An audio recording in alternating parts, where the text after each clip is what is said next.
All right, folks. Welcome once again, everybody, to Irish Sports Daily Power Hour. I'm your host, Mike Frank, here with Jamie Uyeyama. We also have Greg Flamung is going to be producing the show. He'll drop in now and again with some comments and enter the conversation.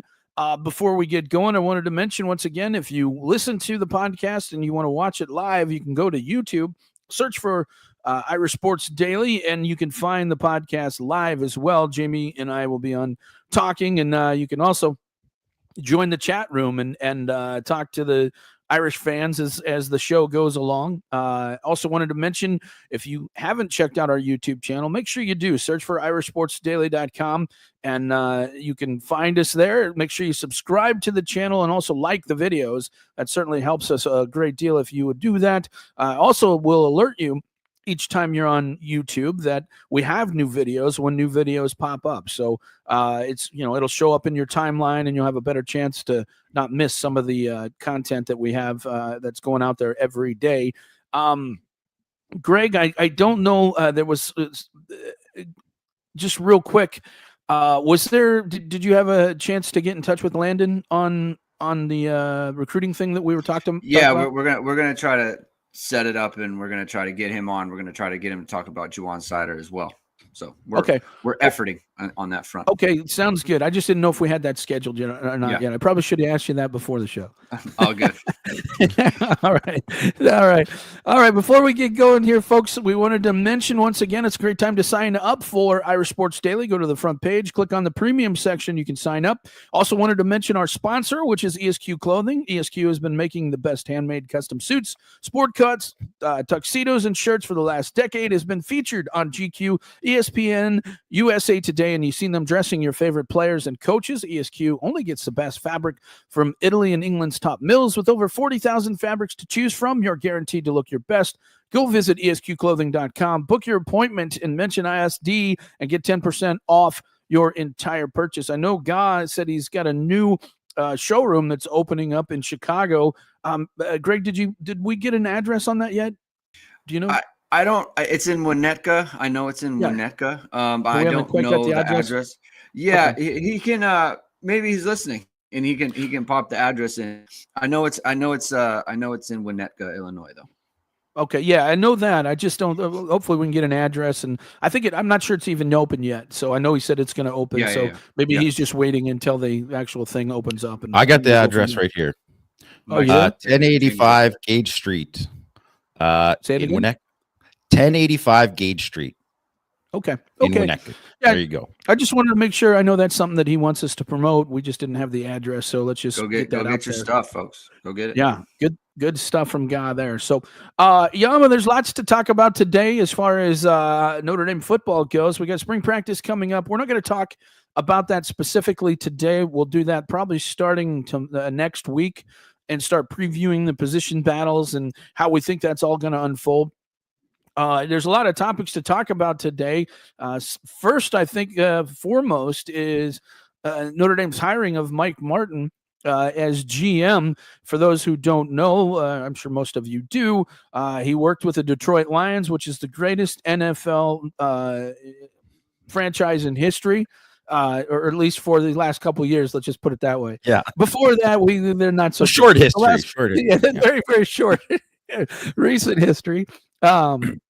And obviously, he was a big part in turning around the Lions. And so I'm forever thankful to Mr. Martin. I hope to meet him someday to shake his hand and thank him for such a great job that they did there with my Detroit Lions. But I think that this is certainly a big hire. And Yama, you and I talked about this really when this whole thing was starting. And I've always kind of looked at it as I felt like the Notre Dame GM job was too big at first. I just feel like the GM, when they had Chad Bowden there, he just had too many irons in the fire. And it was important, I think, for Notre Dame to address that with these recent hires and how you're going to kind of divide up responsibilities. And I think you were in agreement with me. I don't want to speak for you, but I think you were in agreement with me that they needed to kind of separate the organizational, the evaluation, and the recruiting part of things, and not put every single thing on the GM's plate. And I think that it's going to be important for the GM to be heavily involved in recruiting because, let's be honest, he'll be dealing with the agents and negotiating NIL and all those types of things. So the GM is going to be very, very important in that regard. But I also think it's important to have somebody do the heavy lifting that's going to be that player of personnel role. And I think that that's what we've seen here is Marcus Freeman kind of break it up and say, okay, the GM guy, he's going to be heavily involved in evaluations. He's going to be heavily involved in the general management of the whole department of what goes on there, recruiting, evaluations, NIL, contracts, all that kind of stuff, and making sure you get the transcripts, just running that whole department. And I do think you'll see with the player of personnel hire, there's going to be somebody that's going to be a very high priority person. And that person is going to be very, very critical to the recruiting effort. And I like the fact that they've kind of divided this up a little bit. Your thoughts here first with this? Yeah, I'm definitely on the same page as you. I think they needed to kind of divide it up. And I think one of the things with Chad was, he was someone who obviously, was an extremely hard worker, wanted to be involved with everything. But it was just like too much in terms of like the evaluation part and organizing all their like recruiting and all that, their board and all that. But then also he was like one of like the front man when it came to like recruiting visits and like dealing with NIL. Like there was just too much there. And I think, part of it is just that's what Chad wanted. He wanted all of that control or whatever, but it's like, I don't think that was really like the best for the program. It's too much for one person. You're going to have drop off there. And I think if we're looking at like what's best for Notre Dame in the long term, I think this kind of move was the best thing. One, I think they need to get somebody who could, he's someone who's worked in the NFL for, Mike Martin's worked in the NFL for over 2 decades. He's worked in scouting for over 2 decades. He's someone who, understands that organizational part of it, that part of like, he's been a scout on the road. He's done all of these things. He is kind of the perfect person to take over that part of it and really take control. And obviously too, he's someone that probably would have been like a GM candidate in the NFL and may end up being one day too. And that's exactly the kind of person you want, because that's how you want to have that's how programs are going to be run now, right? That's the way it's going. And how Notre Dame had it with Chad being that recruiting front person, it didn't really kind of fit with everything else that needed to go with the job, right? And so getting somebody else, who, whether it's director of recruiting, director of player, whatever title they want to give it, whether that's, Kenyatta Watson obviously was a name that was put out there with the, he's worked at Auburn. He's got a ton of Georgia ties. I think a lot of people know that like his son was a guy who was recruited by Notre Dame previously. He's been very like involved in the recruiting world for many, many years and 7-on-7 and all that. That kind of person doesn't necessarily have to be him. We don't know what the status of whether or not he will be the guy, but it has to be someone in that sense to take control of that part of it and organize that part of it, the recruiting aspect and the relationship aspect. Because I also think when you're going down to it, and maybe this is just me, Mike, but I always thought one of the things, because I'm doing evaluations for our site, and certainly developing relationships with like parents and with recruits, and which is something that obviously Matt and Christian do, and all these other recruiting reporters do for these sites. Like that's awesome, and they do a fantastic job. But if I'm heavily involved in that, it's hard not to have bias when there's that part of it in terms of your evaluations and stuff too. And there has to be, I think there needs to be a separation there. You have to be, because you have to say, hey, this guy's the best guy. This guy's the best fit. It's not about I have the best relationship with this person, right? And then, then the recruiting part of it in terms of that relationship can go from there. But it's like that needs to be a little bit. There needs to be a little bit of separation there, and I think that ultimately is going to make it even better, and hopefully like make it easier and streamline it for the coaches too, in terms of they can build those relationships. Obviously they're going to be part of the evaluations too, but like it's not as much on them to do all of it if you have somebody there that like, hey, you can trust to be like this front person in terms of organizing everything in terms of identification and evaluations. I think there's two things here that stand out to me. First of all, I think it's important to be a scout in the NFL. I think you needed somebody who has been on these college campuses. And the reason why I think it's important is because Mike Martin has now met a lot of the player personnel people all throughout college, right? He's gone to these places and he's worked with people at Auburn and worked with people at Texas and worked with people at, all these other different places. Now, each scout doesn't scout the entire country. They all have regions. So they're not going to be at every single school, but they're going to know people who've been at various schools. The reason that's important is because you need to be able to draw from collegiate people, right? If you just take somebody who's been in the NFL and they don't know a lot about people in college, it's hard for them to have, as I've mentioned many times, the Rolodex. Who do I call if I need this guy? Who do I call if I need something like this? And because he's been on campus and done this a tremendous amount, he's going to have that Rolodex. He's going to know people. And he's also known, one guy was at Virginia and maybe that person is now at Georgia.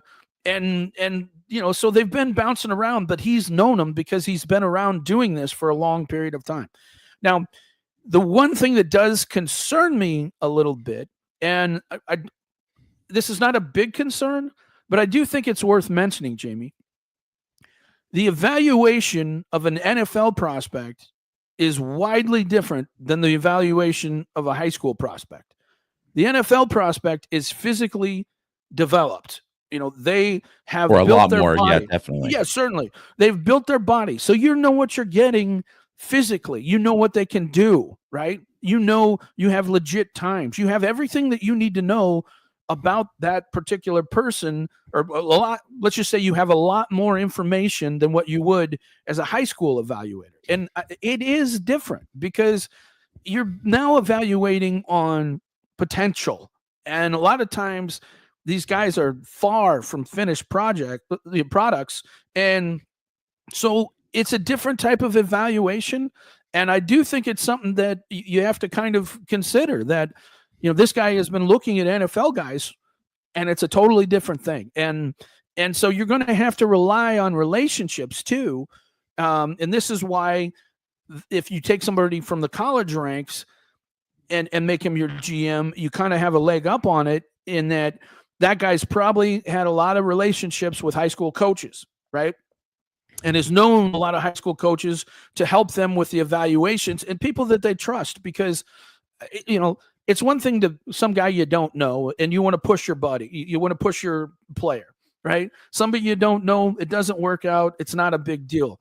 But if it's somebody you've known for 20 years and you've been working with for 20 years, you're not going to push them people that are not, up to Notre Dame standard. And so that's the one risk with this hire. But I do think it's worth it because this guy has seen a lot of talent throughout the years, has developed a great, resources of people because of his scouting and being around all these different people. And he also knows what the finished product should be and should look like, right? And so I there's a little bit of give and take. There can be a case made for let's get a college guy because of those relationships with the high school coaches.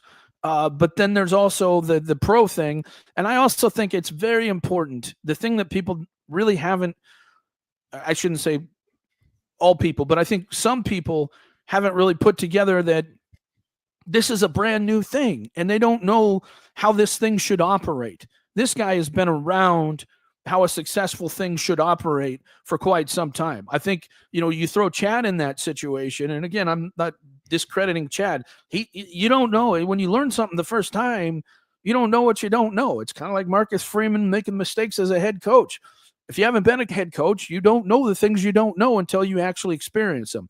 So, just the fact that he's been around it, he's seen all facets of it, I think is a huge plus. So just real quick, your thoughts here on this.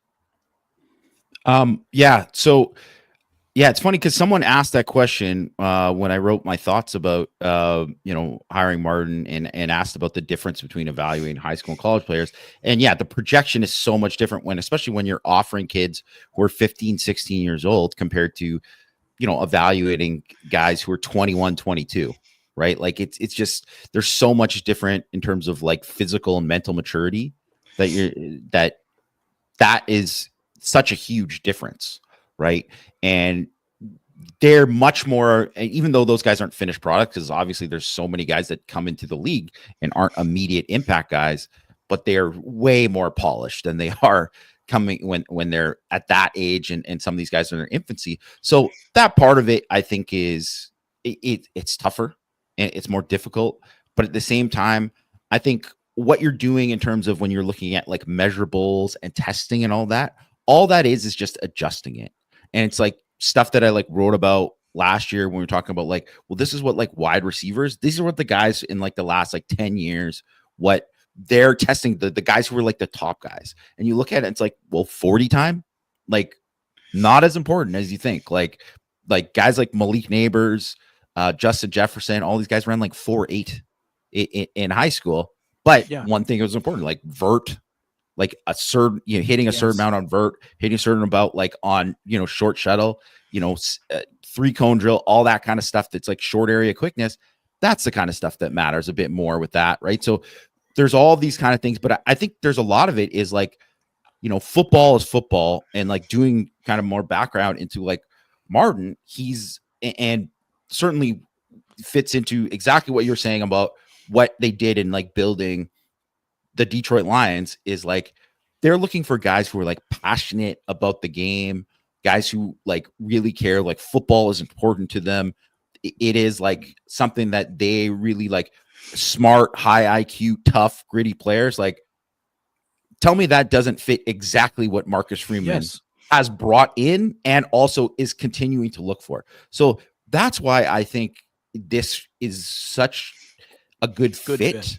Because you're looking at someone who is like, hey, all you're making that adjustment, yes, from college to high school in terms of evaluating and scouting and stuff, but you're not making an adjustment in terms of culture, in terms of like football fit and toughness and all that. All that's the same. Like Dan Campbell, and that's why Dan Campbell and Marcus Freeman, there's a lot of comparisons between them. And I think you could probably say there's probably going to be a lot of comparisons between Martin and Brad Holmes, right? Who, I mean, I don't know, this is just funny to me, but like, not funny, but pretty cool that like Brad Holmes didn't know that his uncle's Luther Bradley, former, Notre Dame All-American Luther Bradley. But, Holmes, that's like what him and Dan Campbell did too. They're very like collaborative in terms of what they do. And like, if you read about like how they built the franchise and what they've done to become like, Mike, better than anyone, that it absolutely needed to be rebuilt from like the studs down. Like they needed all the way. And what they've done there is because it's like a collaborative effort, and, they work very much hand in hand. And one of the reasons why they've been so successful is Campbell and Holmes are very much like on the same page. I'm sure they disagree on things, but they're working together to create an ultimate goal. They're also place extreme amount of importance on the line of scrimmage. Again, Marcus Freeman, that's what is we're line of scrimmage program, like offensive, defensive line driven. That's one other reason why I just think there's so many specific things. We're bringing someone from that program into this program at Notre Dame is just a great fit. It's just a great fit overall.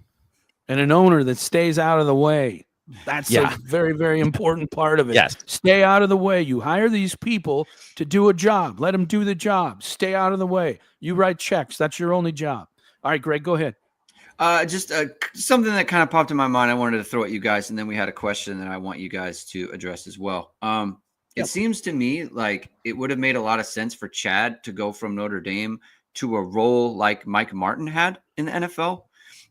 It seems like that would have fit what he kind of wants to be. And then he comes back, like Mike Martin coming back to be the GM at Notre Dame, and then ascending to be like a GM of an NFL team. Like I feel like Mike Martin has the skill set that Chad hadn't yet acquired. Excuse me. He hadn't yet acquired at Notre Dame. Chad was like the director of player personnel recruiting guy. He didn't really have those like evaluation chops yet, especially having talked to Jamie about this. It's just like he hadn't gotten like mastered that part of it, and also the management part of it. And it just seems to me that Chad wants to become what Mike Martin was, and then come back down to Notre Dame and then go back up to the NFL. So I feel like Notre Dame is kind of much more well positioned. I don't know. They didn't force Chad out or anything. I just think that they have kind of like what Marcus Freeman does. He took a situation, and I think he elevated Notre Dame's situation. I kind of want to get your thoughts on that. And then also this question from TD4ND, how much influence do you think Pete Pavakwa had in forming the GM role?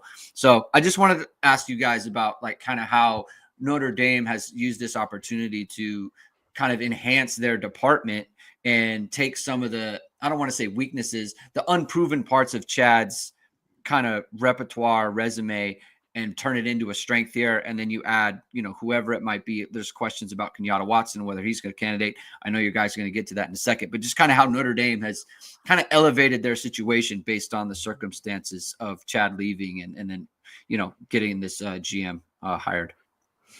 I would say they've elevated that part of it.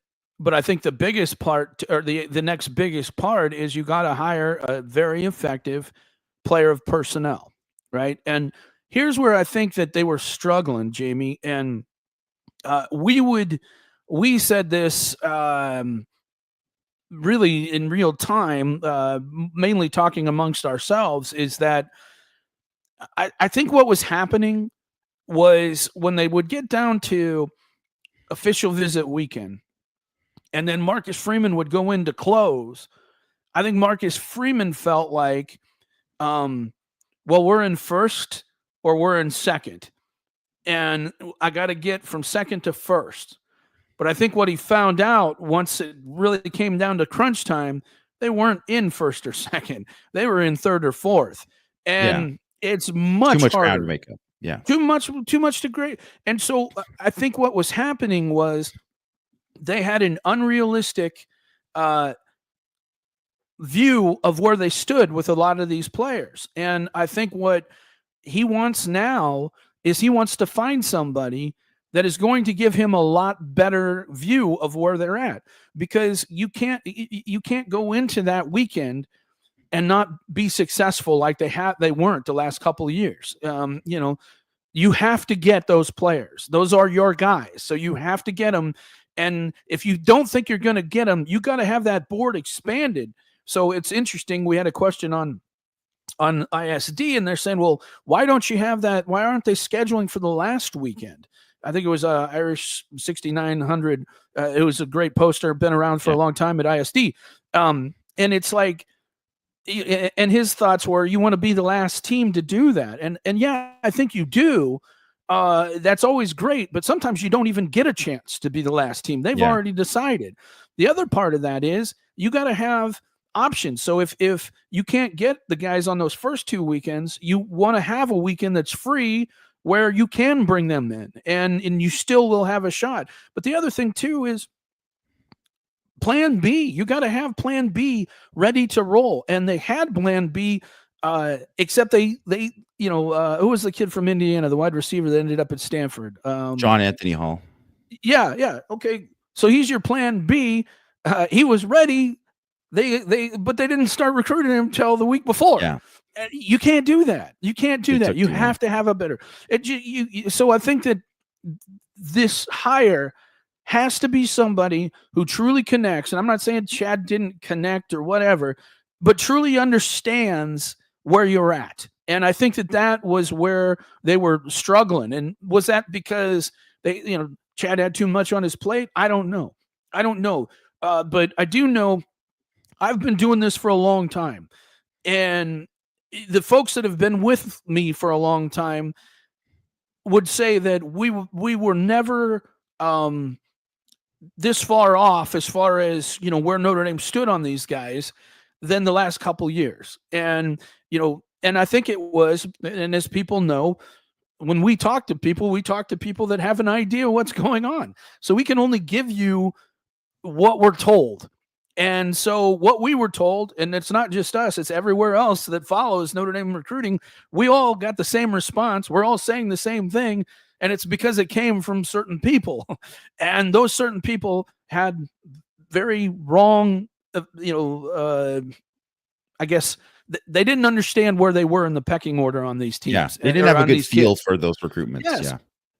And if you're going to fix this, this is what you need to do. So whoever the hire is, a player personnel, and people want to know about Kenyatta Watson, and is he going to be the guy? And I think the answer to that is I'm not sure at this point. I just don't know. I do think that there's been conversations and that type of thing, but the guy's got to come up and have, and actually visit. And until he actually gets on a plane and comes up, if I'm Marcus Freeman, I'm moving on. You know what I mean? I'm looking for somebody else, because you got to have somebody that wants to be here.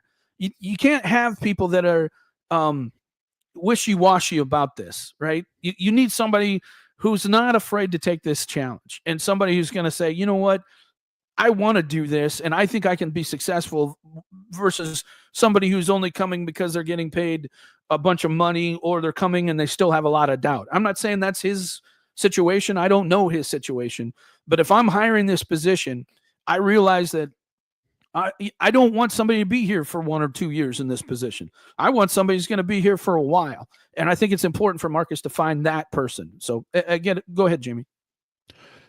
Yeah, I think it's super important for that to be a person who you see as like long-term and whatever, right? Long-term, what that means in college football, it can switch, right? Because another opportunity can come up. It's all of a sudden you think that, hey, you got your guy for this thing. And then another opportunity that presents itself, that's like the perfect opportunity for this guy to like, say if it was Watson, is like, well, go home to Georgia and you got this, and you're going to be that same position for Georgia.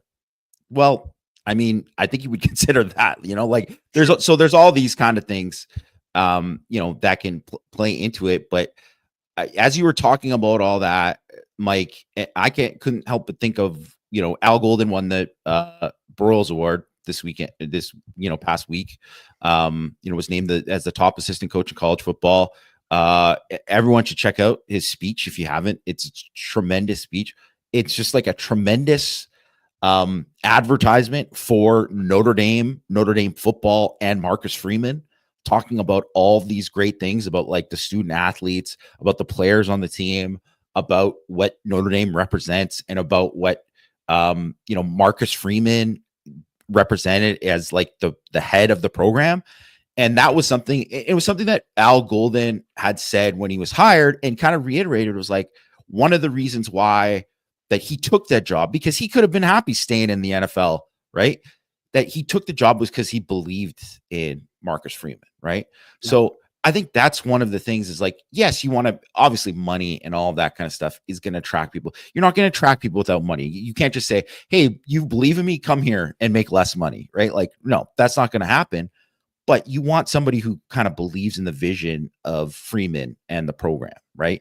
Yeah. And, that matters. Like that part of it matters. And you don't want someone who's just like, like a mercenary coming in. And I don't think Greg put that thing about Bavakwa up, and, the question about whether or not how much say he has in it. Just my understanding that he is someone like, kind of like what you said about the Lions and their owner, right? In a sense, he's kind of him, and, the president of the university, like they are like the owners, right? They are above there, and they empower Marcus Freeman to make these decisions. It's not to say that he wouldn't make suggestions or say, hey, we should maybe go in this direction.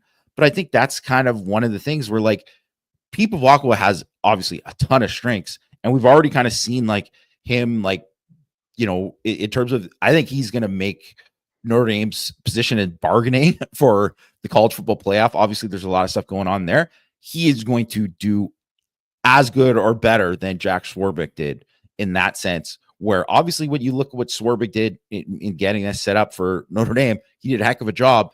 I think Bavak was only going to enhance the fact that Notre Dame made the final in this first 12-team playoff. That is just the bargaining power of Notre Dame is even more now. And that's what Pete Bavak was negotiating these kind of deals for years and years when he was at NBC, right? So he's going to do that and work on his strengths and to help strengthen Notre Dame's place. And he's going to do all this other stuff with money, but he's not going to go in and say, hey, hire this defensive coordinator, hire this guy, because he's not an expert in that. He's a fan, right? Like he is admittedly like a crazy fan. Like he cares so much about it, but he also is a belief in Freeman and wants to empower him to make the decisions that he knows where he's an expert at it. And that's his job, is to be the champion for Marcus Freeman, right? He needs to go. Pete Bavakwa's job is to be the champion, to go to the board of trustees, go to the president of the university and say, we need this and here's why. And you know, it's like hiring. My wife is newly, she's only been the executive director of the chapter here for almost 2 years. She's had to do a lot of turnover, and because the person that was there before did a good job, but she wanted to kind of reshape it as the way she wanted to do things. And in order to do that, you have to make some tough decisions, and you got to do some things you got to do. And I think initially her boss was like, well, you've never done this, so we're going to be involved in this. And a couple times she got overruled. And I think that didn't work out very well. And everybody that my wife's wanted to hire has turned out to be a home run.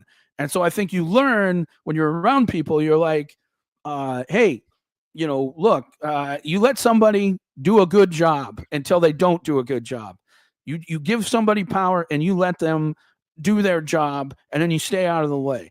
And Bavakwa, the way I look at that role, if I were him, would be, and so Marcus Freeman does something that worries me, I'm going to let him do his job. I'm going to let him do his job, and then he's going to come to me and say, Pete, I need this. Can you help me with this? And that's my job as the athletic director, is to say, yes, I think we can do this, or no, I don't. And how important is this to you? You can't go and get everything you want. So how important is this to you? Oh, if this is that important, then I will go up and I will battle for you. And that's that relationship. That's what it needs to be. And what I think is important is I think Marcus realizes that this player personnel job is going to be very, very important, and they're going to have to pay up to get somebody. And I think Notre Dame is smart enough to realize, hey, we're here. We're at the crossroads. All we need to do now is make some smart decisions. And I think Marcus Freeman's in that same position when he's trying to decide whether to elevate Mike Mickens or get Chris Ash. He has to, and people are like, well, why wouldn't you just elevate Mike Mickens? You know he can be a pretty good defensive coordinator. No, but we don't know that. We don't know that. We think he can, but we do not know that. And when you look at the situation that Marcus Freeman is in, he looks at his roster and he says, you know what? The next 2 years, I have a good chance to win the national championship if I do the smart thing and make a good hire at defensive coordinator. If we got somebody who's competent and can really do a good job, we have enough talent to potentially play for a national championship again. So I have to do the smart thing. That may not be the easy thing, and it may hurt some people that I really care about, but I got to do the smart thing. And I think that that's why the decision went to hiring Chris Ash versus Mike Mickens. It's not that he doesn't believe in Mike Mickens. It's just he doesn't know. And because you don't know and you're this close, sometimes you just got to do the smart thing, or what appears to be the smart thing. We don't know if it's the smart thing either. But he has a lot more experience. He's done a lot more of this than Mike Mickens does. So sometimes you just got to go with your gut. And but I think it's really important. This player personnel position is essentially going to be Chad, right? What we knew Chad of, that's what this person's going to be. And you need somebody who's good at that job, and Chad was good at getting people excited and all these types of things. What I'm hoping is that this guy has a better understanding. Could be a female too, I should say. But has a better understanding of where they're at when this comes in, and I think that was where the disconnect was. And I'm sure people will say, well, head coach needs to close. But it's hard to close when you're in fourth place. It just is, and it just is. And you've got way too much ground to make up. And so I think it's important, whoever this hire is one of the most important that he's going to make, because I do think it's going to shape the future of Notre Dame's program. But I also think you want to make sure that person's going to stick around. You don't want somebody to come in for 2 years and bounce. You want somebody. And to me, I think what we're seeing now is a lot of these GMs, they're all about, how do I elevate myself? How do I, go from the next step to the next step to the next step? And that's everybody's, everybody is ambitious, and they want bigger roles, and they want to move up the ladder and that type of thing. But I think what's important in this particular role is you got to find somebody who's going to want to be here and stick around and help build this the proper way. And I think it's an attractive job in that, your head coach is going to be around for a while. He's there's not, I don't think, maybe other than Kirby Smart, I don't think there's any coach that's probably got a safer situation right now than Marcus Freeman. I really don't. I couldn't think of another coach. So, you have some job stability if you come here and you do a good job. I think that's important.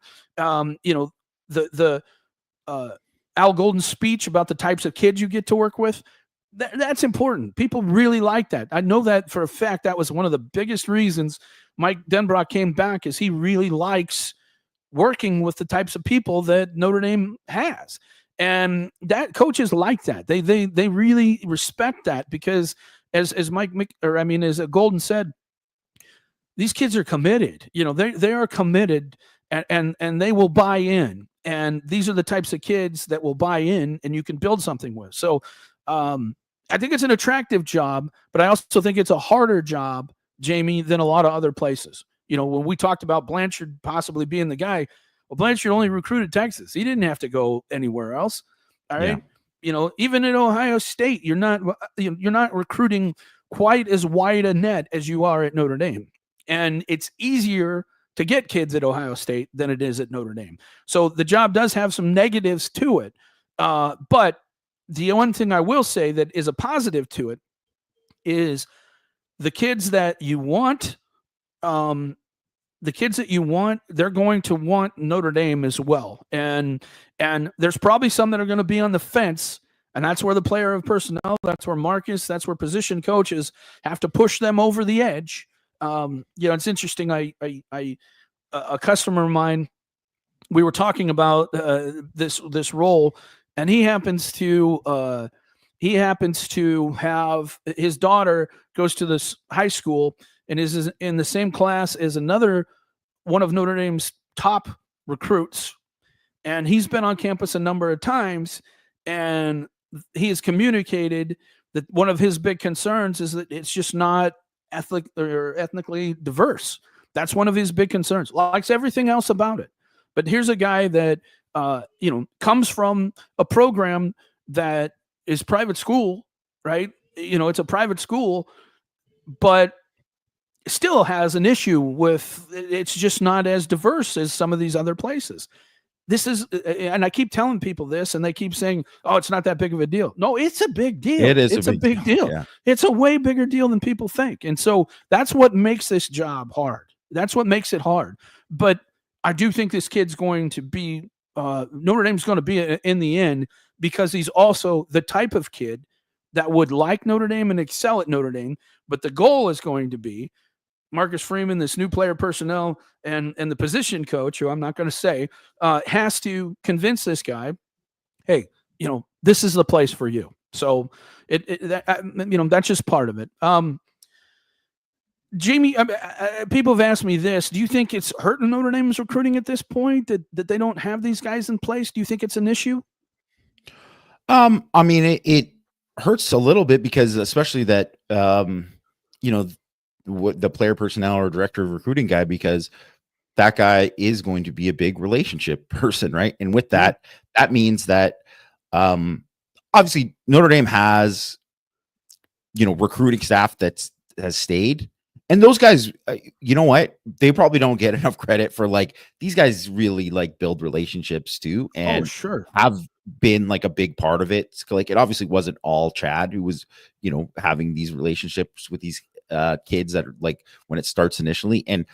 But it does fall more onto the assistant coaches during this time to really kind of like, pick up a little bit more, because that was one thing that having someone like Chad, it kind of takes a little bit off those guys' plate to not do it as much. Where when we think about like back in the day of, like, you would say, Mike, like 20 years ago when you're covering Notre Dame, and how important that coach was to that like area recruit, like that region that he was there, and how much that relationship mattered that guy had to have there.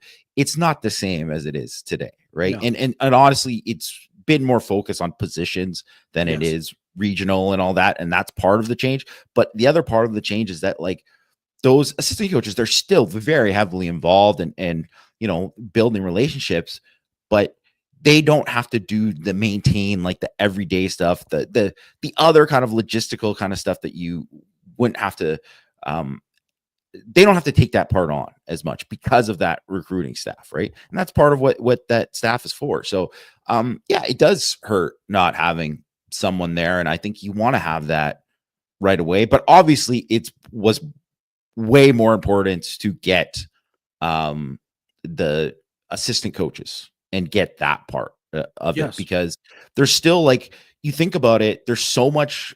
People just think, oh, well, you're doing the coaches have this like time off and they're just recruiting right now and whatever, and then spring ball starts and they go. It's like, no, there's so much prep that goes into, like, it installs into spring and all these kinds of, especially with like Chris Ash coming in and like melding what he's doing with the current coaches, what they're doing.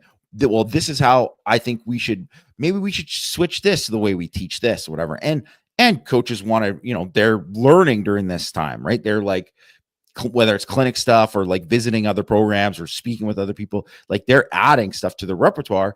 All that kind of stuff is going on right now. And if you don't have that in place, like I just saw that like Virginia Tech, I guess they had what looked like was going to be their offensive coordinator in place. Then that guy like ended up getting to another job. So they just hired an offensive coordinator like today. Yeah, and crazy. That is like not a lot of time that they have. So it's just one of these things where, there's so little time to actually get that stuff. And you want to get that stuff ready because you don't want to waste any of those spring ball opportunities and getting these guys and developing these guys, because think of how important development has been for Notre Dame. And that obviously is the priority, but this is pretty important too, especially because look at how many guys are, it just seems crazy to me, but it's just real that like everybody's announcing their official visits right now. Like it's just February, but people are like, we're doing this for my officials and blah, blah, blah. Like, it'll change. You got to get on it. You got to get on top of it. Yeah, no, exactly. You don't, and it's harder to change once they say it, but there will be changes to it, but you're right. It is, it's sped up so much. All right. We're going to get into questions. Lots of questions here. First one is, if you could play any position, which of the current coaches would you want to play for and why? For me, I'm going to say, I thought about this a little bit, and probably because I know him the best would be, I'd want to play for Mike Denbrock, but mainly the reason why is because I think he has the type of demeanor that works for me, and that sometimes I need somebody that's a little hard on me, and Denbrock can be a hard ass when he needs to be, but he's also funny about it. He's when he's kind of getting on, that's what I loved about Chuck Martin. I mean, back in the days of Chuck Martin, when he was there, he would just be chewing their butt, but he'd be saying it in such a funny way that you couldn't help but, laugh, and I think Denbrock's a lot that way. So for me, that's the type of coach that I think I would excel with, because sometimes you need somebody to kick you up the butt, and I'm one of those people.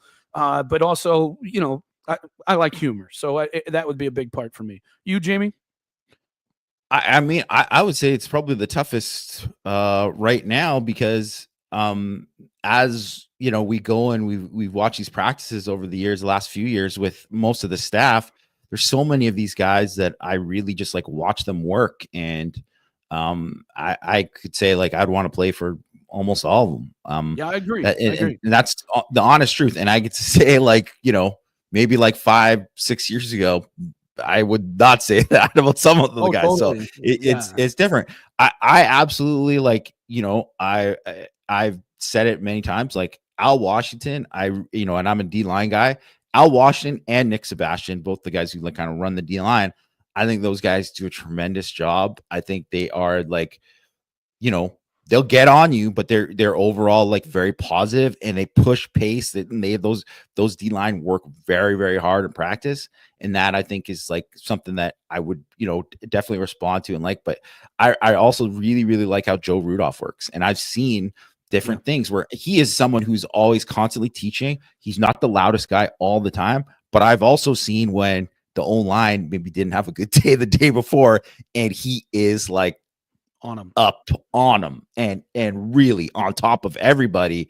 Not quite to the Harry Heastand levels, but still he can bring the volume up too. So and that is also someone that I think I would respond to. But honestly, you could pick like any one of these guys. It's a really good coaching staff. Yeah. All right, we're gonna try and zip through these because we got a bunch of them. Super early guy wants to know, do we think they're going to get more top 100 players this year? If not now, when?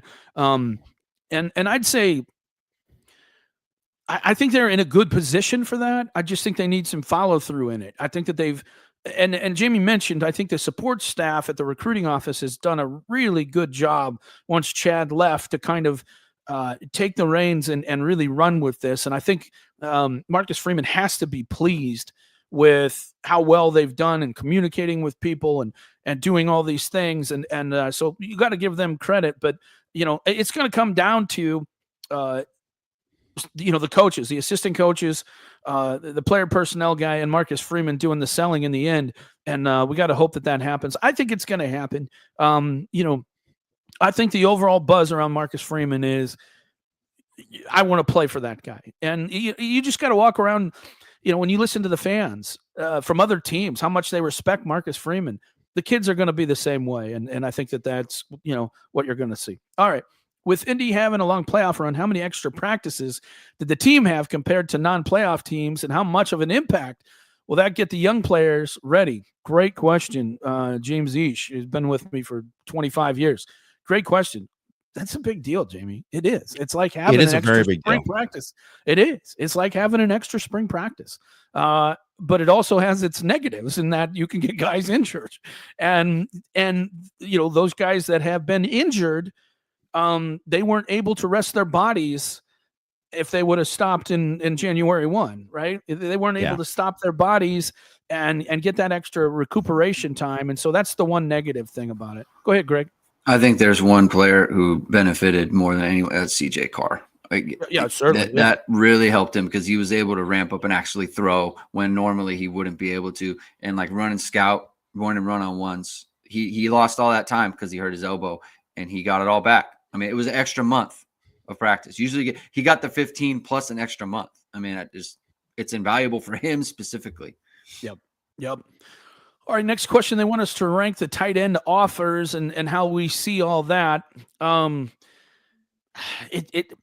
watched them all, Jamie. I don't know if you have. Like I haven't watched all the tight end offers yet, so I can't. Okay, I've watched Prenner. I've watched Jensen. I've watched Brock Harris. I watched J.C. Anderson and Evan Jacobson, and they're all kind of similar, right? I think Premer may have maybe a slight bit advantage as far as athleticism comes, but then Brock Harris is really athletic too. I really like his potential. I know they're going to take two. I don't know much about whether Notre Dame has much of a chance with Caden Prothro, however you pronounce it. But I like his film. I think that they're going to be in really good shape with these guys, though, and they all kind of fit. They're all kind of similar. I don't think that there's a lot of. I wouldn't say that there's, a completely wow guy in this, but Mike Denbrock's done a great job with tight ends over the years, and I'm not concerned about it at all. So, all right. What to do with my Saturdays now? How many days till kickoff? Isn't that the truth, man? Definitely. We'll see. All right. I can count 8 guys and look at day 1 for day 2 picks in 2026 and 27 on this squad, which feels like a lot. Love, Jugasaw, at least one more old lineman, maybe Shrouth, Bryce Young, Traore, KVA, Schuler. Moore's going to be a top 10 pick. Do you agree with this list? Am I missing anyone? I don't know. I mean, I do think that those guys all have the potential to be that way. I don't know. What do you think, Jamie? I think it's with some of the guys, it's too kind of early to tell, because honestly, it might seem like crazy to be like Eli Raridon because he hasn't really played, but I honestly think Eli Raridon, he's the kind of guy who could, this is the year where he's probably going to be the starter. And I think his ceiling is so high that he could easily be like a 2nd or 3rd round pick in the next draft. Like he has that kind of potential. Right. And he's grown so much as a blocker and all that. So, I mean, he easily could be one of those guys. I think there's multiple guys on the O-line that you could do that. Like for all the talk about, Emil Wagner and his weight and all that, like Emil Wagner has got 2 more years of eligibility left. And I promise you, if he was this good this year, his first year as a starter, and he stays at Notre Dame for 2 more years and progresses like that, he's going to be like a day 2 pick or something, right? Like maybe even a day 1 pick. Like that's probably going to happen. Right. And certainly there's a bunch of guys like like a Lambert and all these other guys that, have that kind of potential. And I just really think it's some of it. You Anthony have to Knapp's going to be Anthony Knapp. For sure could be one of those guys. Right. Yeah. And I mean, right now too, we look at we could say wow, Christian Gray, because he obviously had some struggles there too. But you got to remember that he was a sophomore, 1st-year starter, made all these plays.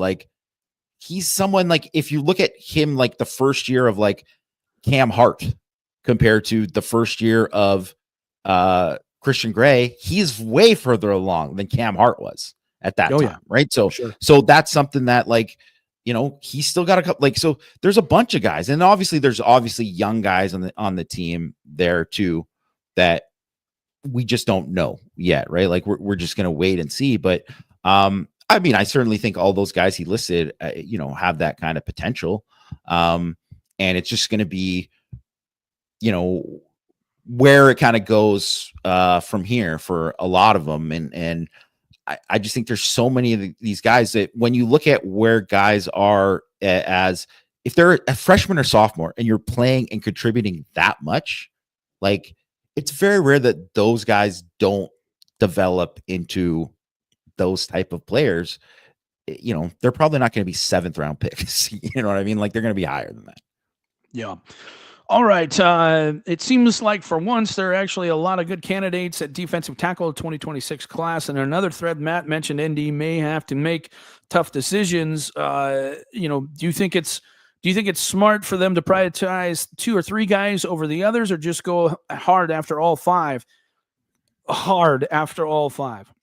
Oh yeah. The D linemen are going to get paid, and Notre Dame struggles to get D linemen. And if there's one position I think Notre Dame needs to pay freshmen, recruits, it's D line. They need to just pony. I don't care what it is. You just got to start paying them, because if you want to be a defensive line, offensive line program, you're going to have to get the bodies, and O-line is going to be easier to get. You're not going to have to pay as much money to get those guys moving forward. D-line, got to pay up, and I hope that they do. All right. Staff, since Minchie is not really talked about by Gino or Denbrock, does that indicate he's not really showed improvement through the year? Well, I don't think he's talked about as much because he's not asked about as much. It's everybody gets in there and they ask about CJ Carr. So I wouldn't read too much into that. I really wouldn't. And you know, me personally, my Minchie has the most upside out of every guy on the roster, in my opinion. He has the most upside out of every single guy in there. Now, my worry with Minchie, the only thing that worries me is I think he's the type of guy that he needs to play to learn what he needs to learn. And in order to do that, you have to deal with the warts as well. He's going to make a lot of amazing plays, but he's going to make a few boneheaded ones. We've seen what happens when you don't protect the football in college football, right? We've also seen what happens when you do protect the football and you take it away. The entire 2024 season was all about those two things, Jamie, protecting the football and taking it away. And when you can do that, you win a lot of games. And so that's why it's kind of a risk with Minchie to put him up there, because you know he's going to make some mistakes. His best chance is to eliminate those mistakes in the spring. I'm just not sure he can do that in the spring. You know, maybe he can, but he's going to need to, I think, because here's the problem, I think. Sometimes you get a stigma about you because of past performance, and you almost need to play perfect to show, okay, that was the past. Now I'm somebody different.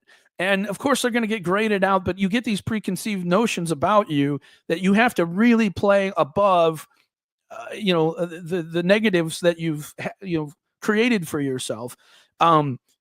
This kid's got a lot of potential, and if he transfers, I'll be really surprised if he doesn't become a very good college quarterback. And if he does, he's got the elite arm strength, the elite talent to be an NFL prospect as well. So, anything you want to add to that, Jamie? Yeah, I think athletically and just like arm talent wise, and I think one of the things too, when people think like, arm talent, they only think of like a guy just like being able to just sling it and like throw the ball deep, right? But like he's a guy who can put it with touch. Like he has all the tools. He probably has physically the best tools out of all of the group. And obviously Carr's got pretty awesome tools too. So that's saying a lot, but like, that's just what it is. It's just, can he find that level of consistency, like you said, and to protect the football? Because that was the thing with Leonard. And obviously in terms of what he was doing, throwing the ball, it wasn't like he was dynamic throwing the ball down the field all the time, right?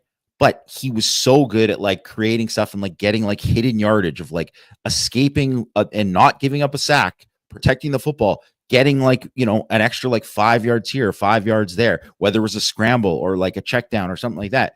So that's something that, and I think what probably Ryan Leonard had to help himself more than just about anybody out of all the quarterbacks in the entire like draft class, just based on all of that, because that's the NFL is like doing those kind of little things, right?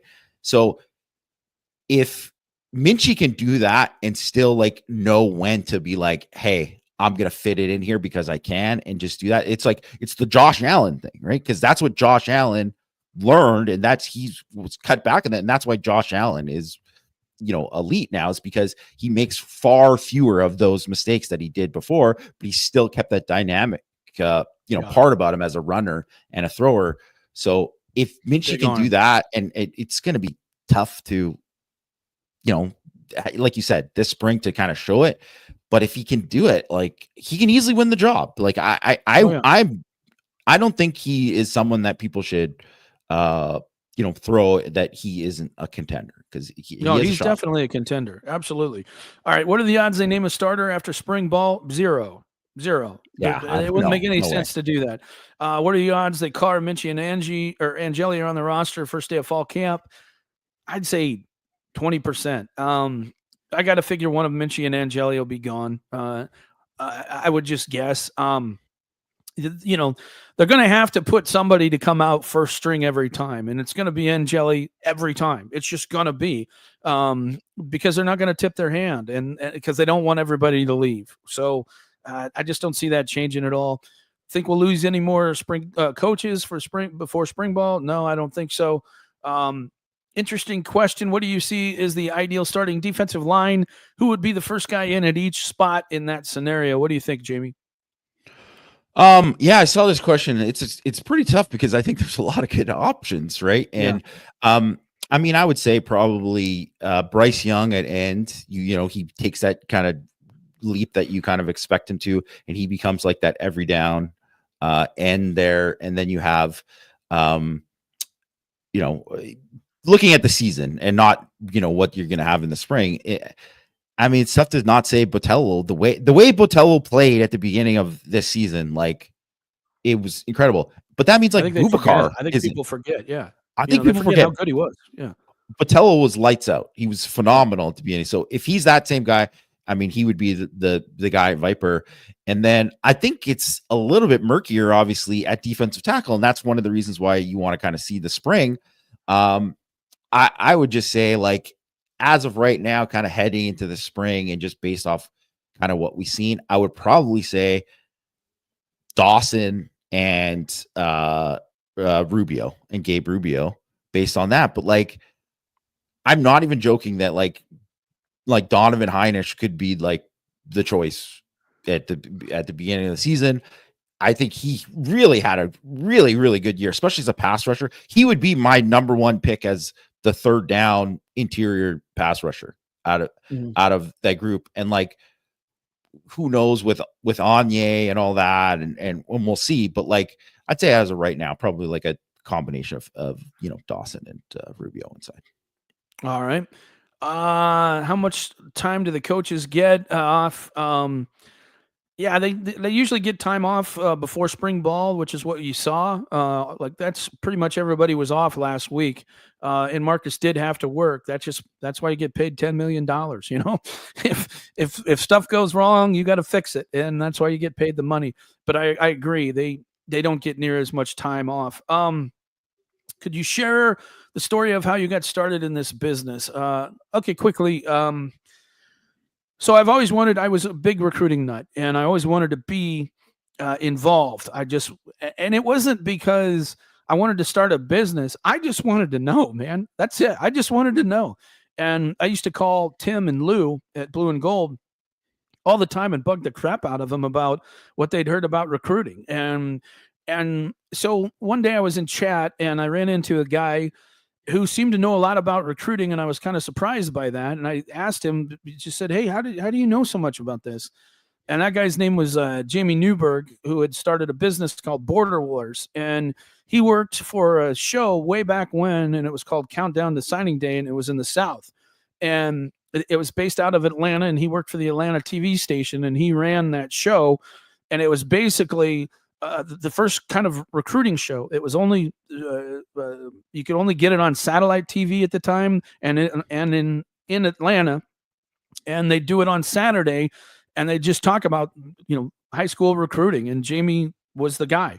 And so I said, "How do I get involved?" And he said, "Well, I don't know." He said, "I just started this business, so I don't really even know what I'm doing."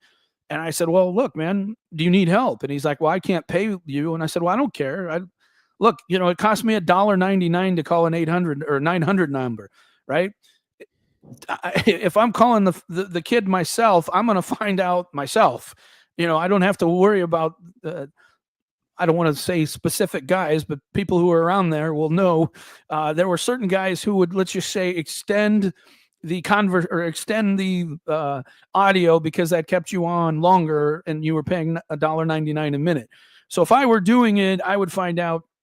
So I worked for Jamie Newberg for free for a year, and then he introduced me to some people out in the West Coast, group called Student Sports.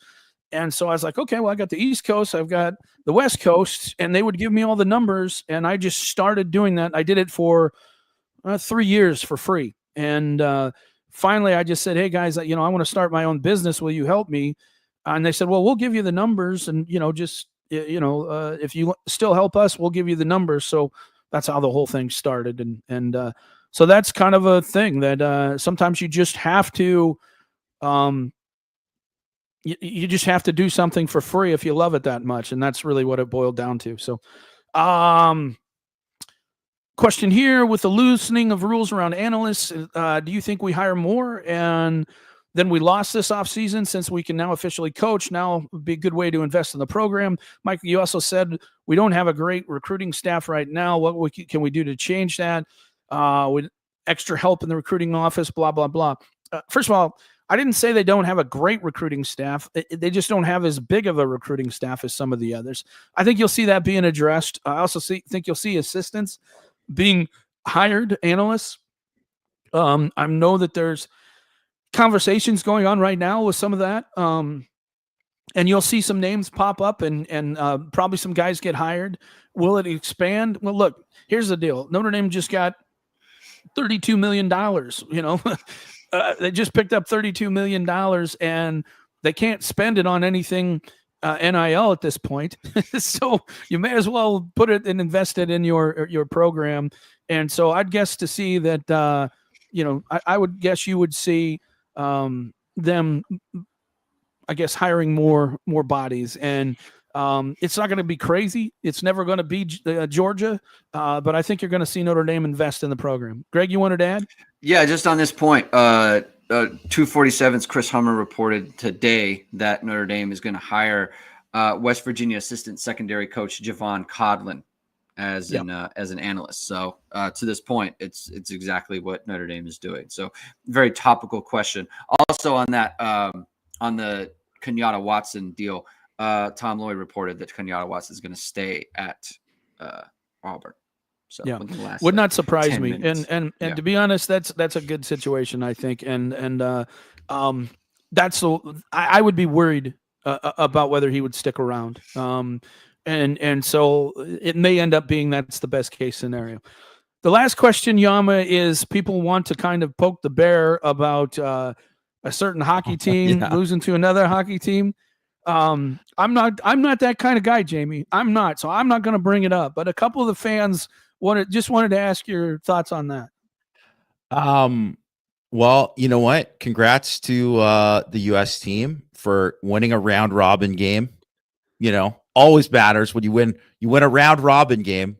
Let's throw a parade for a round robin game. If they beat them in the actual final of this, hey, give them all the credit in the world, because I don't think the U.S. has won a best on best tournament since 1996, I think. So it's been a while. And personally too, like, obviously I'm Canadian. I'm rooting for Canada. I'm rooting for Canada. Straight up, like, obviously I take a lot of pride in, like, anyone who's a Canadian hockey fan, you take a lot of pride in watch that game. I loved the game on Saturday night. It was awesome.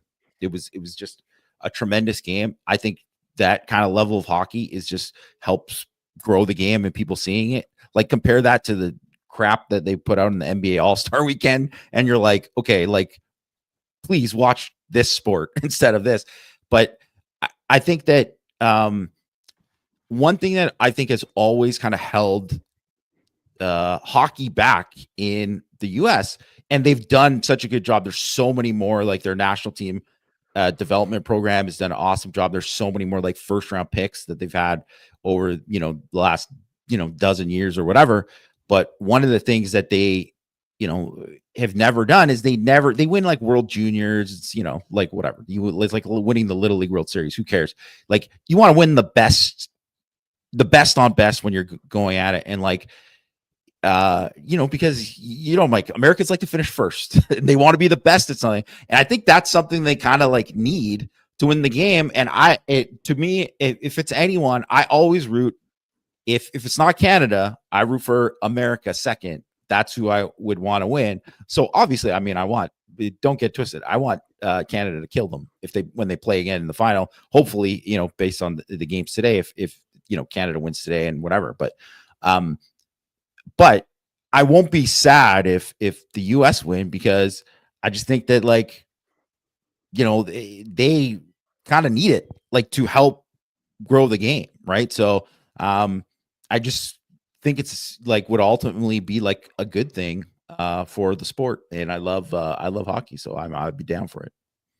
I have this discussion with my father-in-law, who's obviously English, and he always kind of runs his mouth about English soccer, football, as he calls it. But as I tell him every time, our kids are smart, right? They go into a sport where they can make money, and of course you can make money if you're great in soccer, and you're going to start seeing more kids do that. But all the kids, all the best athletes go play football, they play basketball, they play baseball, because you can make more money that way. And maybe someday hockey will get to that level. But hey, I love hockey as much as anybody. I'm not here to poke any fun at you. Hey, Greg, I do have a assignment for you for next week. I was watching the Saturday Night Live special last night, right? Okay. I was watching the Saturday Night Live special, and they had Run DMC come on, and I don't know if you know who Daryl Mack is. Spitting image of the Yama. So I'm just saying, if Daryl Mack from Run DC, I just want to see a side by side next week of Daryl Mack. This is something and the Yama. I saw it and I was like, "That's my boy Yama up there rapping." I didn't know he could do that. So I want to see that next week. All right. Yeah. We will have that. Tune in. It's going to be great. All right, guys. Thanks everybody for listening. We love kidding the Yama. We love it. But yeah, that's right. Yama's got to wear some Adidas. So, all right, guys. We will talk to you next week on Power Hour. Thanks everybody for listening and watching. Greg is trying to put up that thing with Landon because we do want to do something with O-line recruiting, and then he also wanted to talk to him about Cider as well. But I do want to get his thoughts on the O-line recruiting. I just want to get his evals on it as well, and because me, I love O-linemen, so that's just what it is. All right, guys, that's going to be it, folks. Thanks for listening. We'll talk to you next week on Power Hour.